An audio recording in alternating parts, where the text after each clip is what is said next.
काढायची वेळ आली ही वाईट माळ तालुक्यावर वेळ आलेली आहे.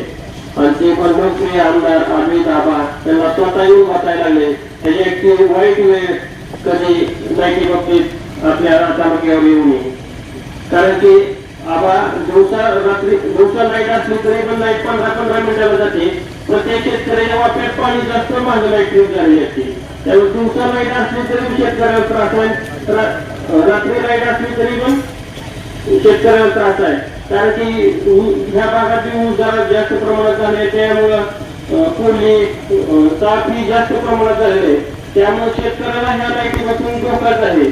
त्यामुळं दिवसा लाईट दिली तर ती पण फुल दाबाने दिली पाहिजे. नाहीतर काय होते, दिवसा लाईट दिली दिवसा पाणी फुल दाबा लाईट असल्यामुळे कमी होत नाही. त्यामुळे प्रत्येक शेतकऱ्याचं नुकसानच आहे.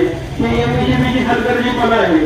आणि यावेळेस आता देशात आंदोलन चालू आहेत, त्यामुळं मोठ्या प्रमाणात आंदोलन उभा करायला लागेल. तालुक्यात प्रत्येक गावात आंदोलन उभा करून की शासनाला दाखवून दिलं पाहिजे की या लाईटीपासून किती लोकांना त्रास आहे.